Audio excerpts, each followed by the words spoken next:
नमस्कार, आप देख रहे हैं न्यूज़ वन इंडिया और मैं हूं आपके साथ अमृता चौहान। और आपको हम लिए चलते हैं सीएम धामी इस वक्त है काशीपुर में और उधम सिंह नगर भी पहुंचेंगे। तो अभी फिलहाल आपको मैं बताऊं कि दोपहर 1:30 बजे क्या कुछ खबरें होंगी ये भी हम आपको बता दें। उत्तराखंड की खबरों का वक्त हो चुका है। बात करेंगे उत्तराखंड की 3 बड़ी खबरों का और रुख करेंगे इन्हीं 3 बड़ी खबरों की ओर। सबसे पहले हम बात करेंगे सूबे के मुख्यमंत्री पुष्कर सिंह धामी की, जो आज काशीपुर दौरे पर हैं और काशीपुर को सीएम धामी कई परियोजनाओं की सौगात देंगे। और दूसरी खबर की बात करें तो आम आदमी पार्टी देवप्रयाग में रोजगार गारंटी यात्रा निकालने जा रही है। कीर्तिनगर से चौरास तक आपके सीएम उम्मीदवार कर्नल कोठियाल रोड शो भी करेंगे। आखिरी और तीसरी खबर की बात करें तो पूर्व कैबिनेट मंत्री यशपाल आर्य के काफिले पर हुए हमले से नाराज हैं नेता प्रतिपक्ष प्रीतम सिंह। सीएम आवास पर धरने पर बैठे हैं।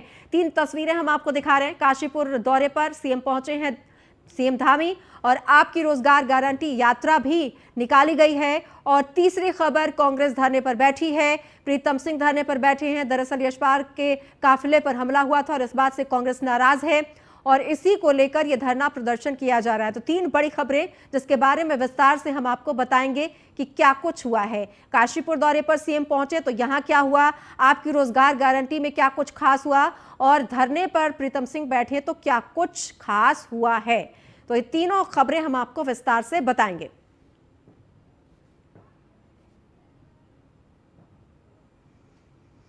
और हरिद्वार में निरंजनी अखाड़ा पहुंचे सीएम पुष्कर सिंह धामी, जहां पर संतों ने उनका जोरदार स्वागत किया। देवस्थानम बोर्ड को भंग करने पर सीएम पुष्कर सिंह धामी को सम्मानित किया गया। इसके बाद सीएम ने एक कार्यक्रम को संबोधित भी किया। उन्होंने कहा कि देवस्थानम बोर्ड पर हमने हाई पावर कमेटी बनाई थी और कमेटी ने बोर्ड पर 3 महीने विचार किया। उन्होंने कहा कि सभी संत देवस्थानम एक्ट में बदलाव चाहते थे तो हम संतों को नाराज कैसे कर सकते थे। साथ ही सीएम धामी ने कहा कि सभी की मांगों का ध्यान रखते हुए बोर्ड को भंग किया गया है और मुख्य सेवक के रूप में सबके हित के लिए यह फैसला किया गया है।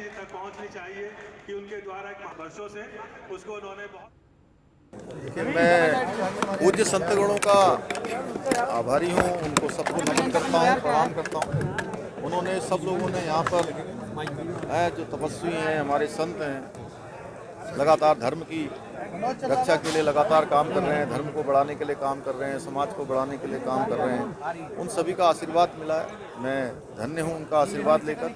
निश्चित रूप से उनका आशीर्वाद मेरे लिए एक प्रेरणा है। प्रेरणा के साथ साथ एक ऊर्जा भी उनसे मिलती है, एक क्योंकि काम करने की और प्रेरणा मिलती है। जब पूज्य संतगण निर्मल मन से आशीर्वाद देते हैं, सभी ने आशीर्वाद दिया है, तो निश्चित रूप से हमें अपने कर्म क्षेत्र में और तेज़ी से आगे बढ़ेंगे, आगे काम करेंगे। और देवस्थानम एक्ट जो हमने वापस लिया है, तो निश्चित रूप से सभी की भावनाओं के अनुरूप हमने ये एक्ट वापस लिया है। आगे चलकर नई व्यवस्था कोई बनाएंगे तो सभी से मिलकर।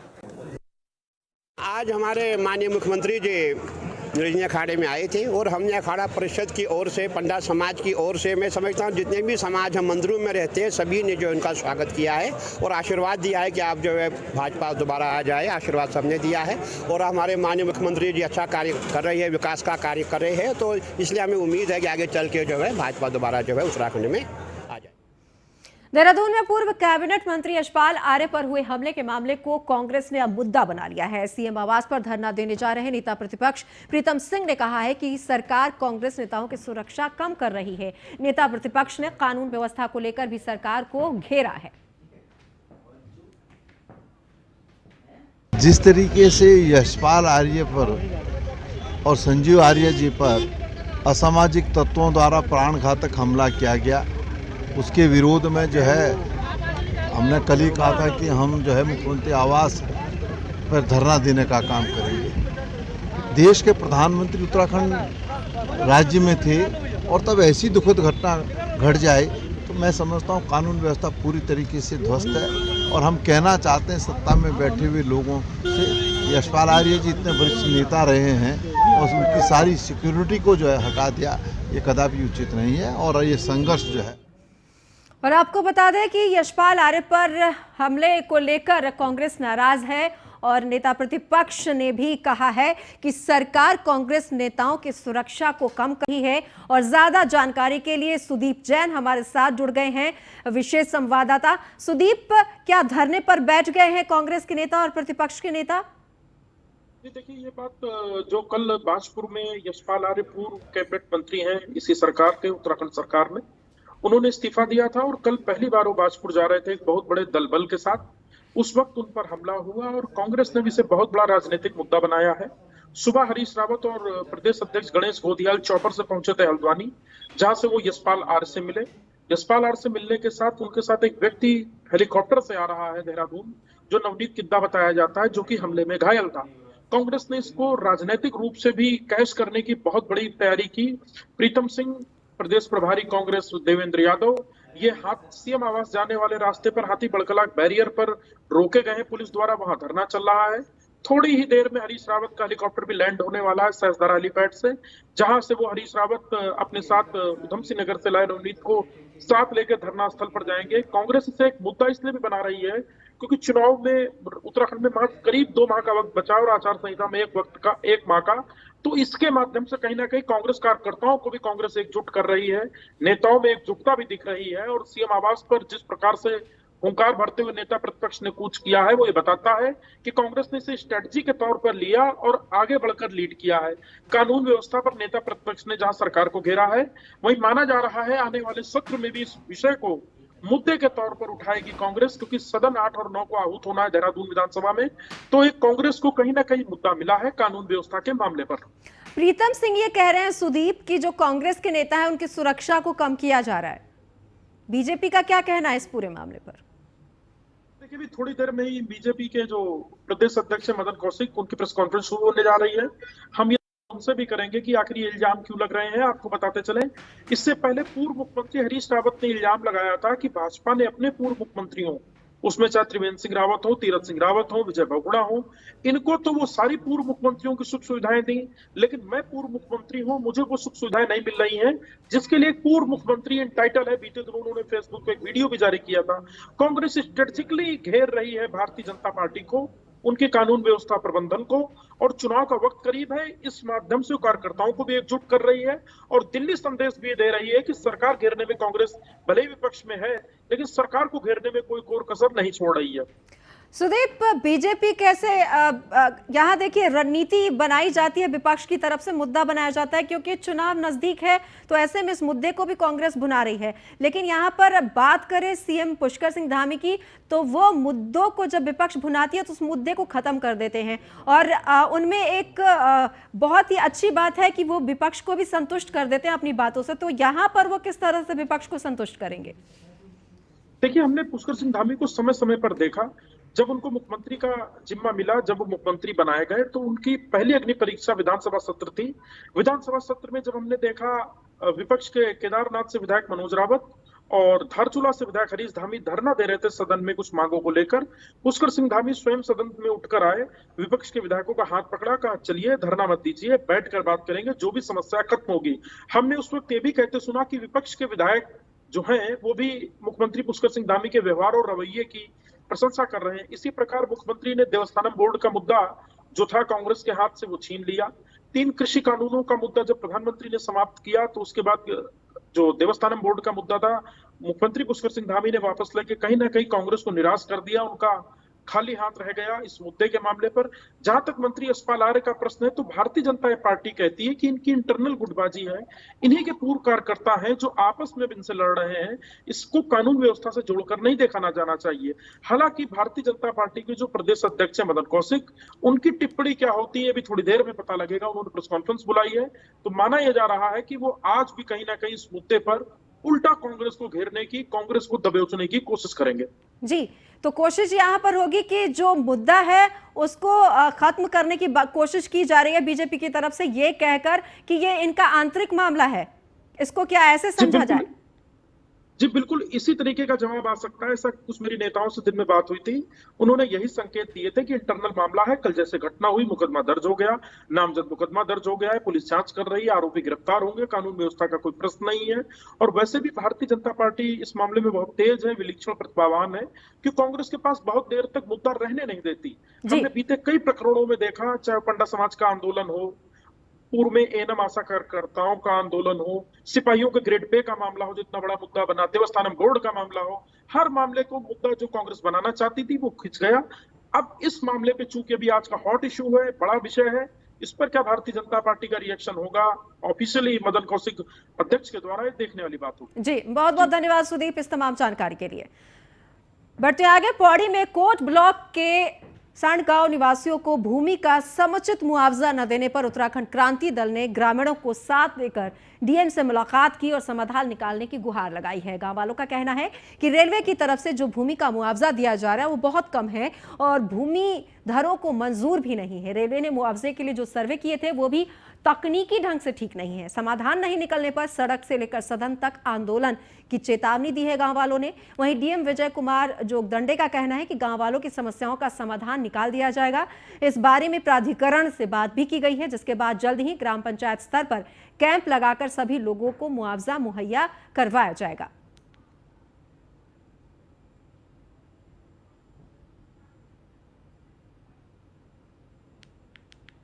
क्रांति दल ने सौड़ गांव के ग्रामीणों को अपना पूरा समर्थन दिया है, क्योंकि सौड़ गांव में जिस प्रकार से अव्यवस्थाएं हुई हैं, जैसे वहां के मकानों में दरारें आ गई हैं, उस गांव के लोग बड़ी विकट परिस्थिति में रह रहे हैं, उनको मुआवजा नहीं मिला है। मुआवजे में भी कई जगह पे ऐसी स्थितियां देखी जा रही कि कहीं पेड़ कोई 17 गिन रहा है तो कोई 45 गिन रहा है। अलग अलग ढंग से अलग अलग प्रकार के यहाँ पे जो स्टेटमेंट आए हैं, जो हमने देखा है कि अलग अलग प्रकार की गिनतियां आई हैं, इन सभी के लेकर के उत्तराखंड क्रांति दल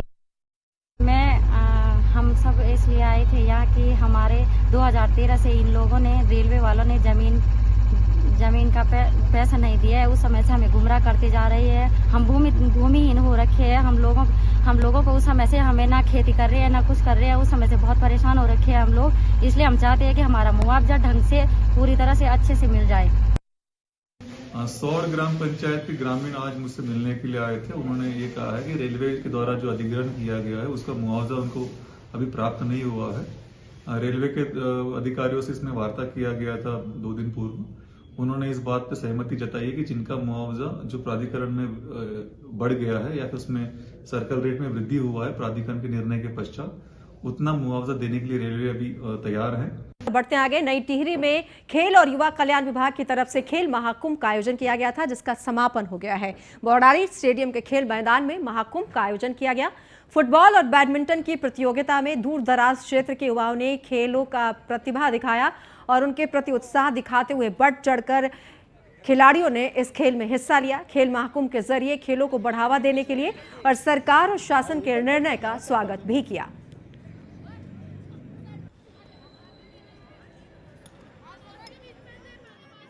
खेल महाकुंभ 2021 की प्रतियोगिताएं हैं। इसमें शासन ने बहुत अच्छा निर्णय लिया है कि आयु वर्ग 14, 17 और 21, अंडर 14, अंडर 17 और अंडर 21 में हमारे बॉयज़ एंड गर्ल्स का पार्टिसिपेशन है। सबसे पहले इन प्रतियोगिताओं को हमने न्याय पंचायत स्तर पर आयोजित किया।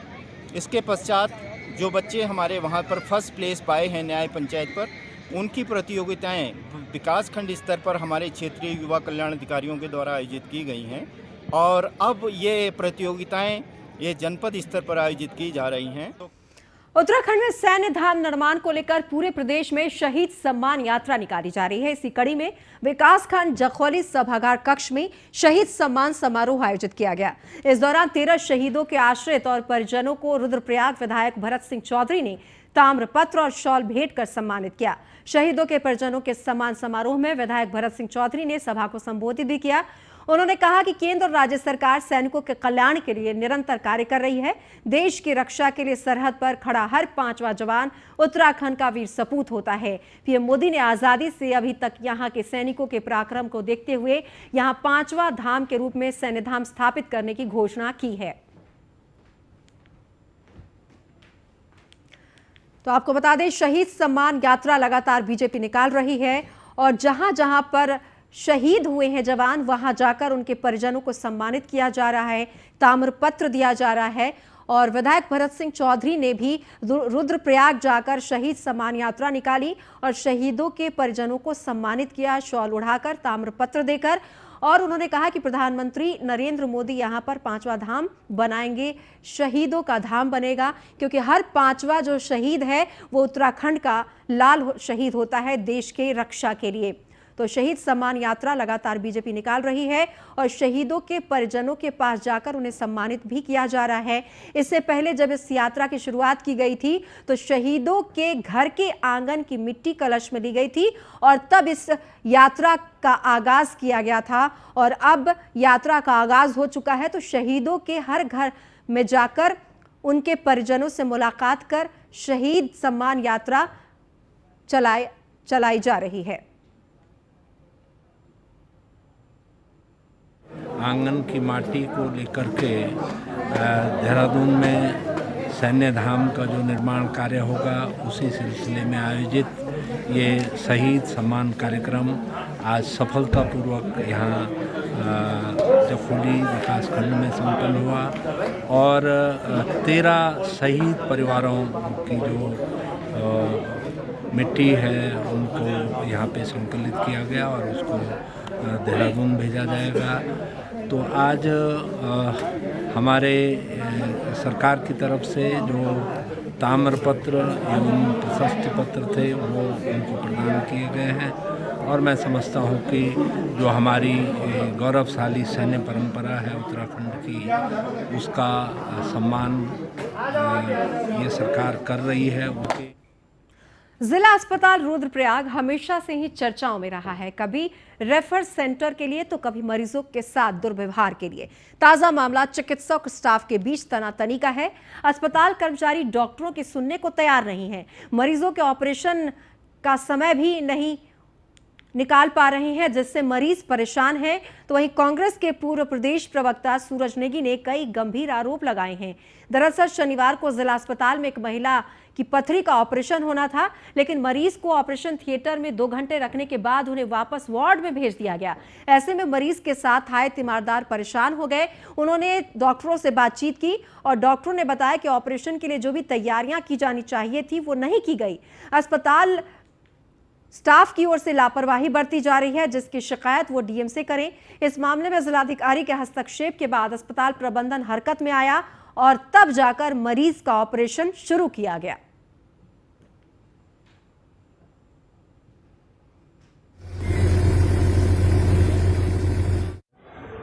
जिला मुख्यालय पर चिकित्सालय को लेकर के डिस्ट्रिक्ट हॉस्पिटल को लेकर कई बार इस प्रकार के प्रकरण आए हैं कि जो पेशेंट हैं, मरीज हैं, वो दाएं बाएं जो है चक्कर काटते रहते हैं।